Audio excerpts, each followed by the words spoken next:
হওয়ার পরে পরে আর একজনের এখন আছে অন্তর কাছে আমাদের যে ড্রেনের উপর যে ফুটপাত করছি এটা একটা ক্লিয়ার রাখা হবে, এটাতে মানুষ হাঁটে থাকে, ছেলে মেয়েরা সহ আর হচ্ছে রাস্তাতে মানুষ তুমি হাঁটতে পারে না, ঠিক ওই আছে জায়গা রে ওই বাবা, জায়গাটা আমি খালি রাখুক। আমি তারা যেটা বলতেছি আগে যেভাবে সিস্টেম করছিলাম, আর একটা সিস্টেম হচ্ছে ওই কুয়ারটা থেকে কোর্ট কোয়ার পর্যন্ত কোনো রিক্সা চলবে না। আর ওই যে ব্যাটারি এটা করলে মানুষ ফ্রি যাওয়া হাঁটা চলবে। আর একটা যে ব্যাটারি চালিত রিক্সা আমরা যে অনুমোদন দেই নাই, আমরা যদি প্লেট নাই, এক সপ্তাহ বা 10 দিনের একটা সময় যাতে তারা রিক্সাটা নিয়ে এই মাইকিং করো, অ্যানাউন্সমেন্ট করো, এরপর থেকে কিন্তু আমরা ধরলে এটা ডাম্পিং প্লেসে চলে যাবে। আগে জানাই তো 3-4 দিন একসাথে সময় দিলেন, দিয়া মাইকিং করলেন, জেলা ম্যাজিস্ট্রেটও করলেন, আপনারাও করলেন, সবাই মিলিয়ে যদি এটা মাইকিং হয়ে প্রচার হয় তাহলে তারপরে অ্যাকশন গেলে আর ওপেন আপনার সাইড করতে আমি করছিলাম আর কি।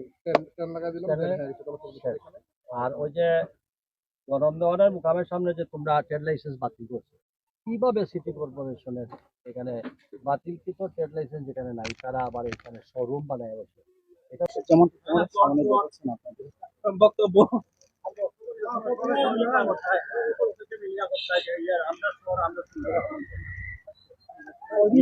আমরা সবাই মিলিয়া দায়িত্ববান বিদ্যুৎ সাহেব বেশি ভালো, বেশি ভালো। এখন আমরা সবাই যদি সহযোগিতা করি তাহলে অবশ্যই এই সরকার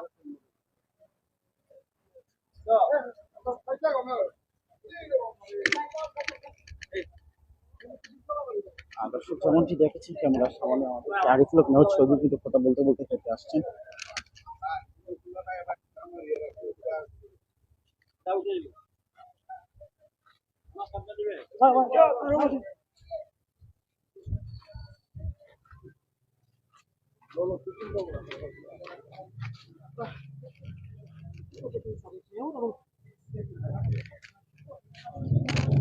সিলেট জেলা প্রশাসক সহ সাবেক মেয়র সহ এদিকে আসছেন প্রকল্পটি বাস্তবায়ন করার জন্য। এর আগে একটি গৌরব মিটিং করেছেন তারা, আমরা লাইভে দেখানোর চেষ্টা করেছি। অবশ্যই যুক্ত থাকবেন, পুরো লাইভটি আমাদের সাথে যুক্ত থাকবেন এবং কমেন্ট করে জানাবেন আপনারা কোথা থেকে আমাদের সাথে যুক্ত আছেন।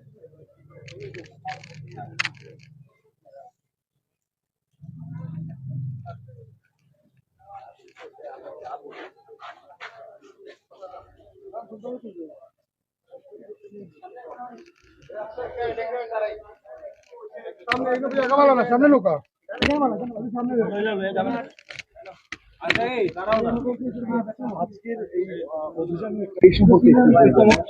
গত কয়েকদিন যাবৎ জেলা প্রশাসক, নতুন নবনিযুক্ত জেলা প্রশাসক তিনি আগ্রহ প্রকাশ করেছেন জনগণের প্রত্যাশা অনুযায়ী যে এই শহরটারে রাস্তাটা চলাফেরার জন্য ফুটপাত মুক্ত রাস্তা চাই, ড্রেনেজ সিস্টেমটা ক্লিয়ার চাই, আমাদের হকার মুক্ত এবং আমাদের সব কিছু মিলে একটা সুন্দর একটা সুস্থ পরিবেশটা ফিরে আসে।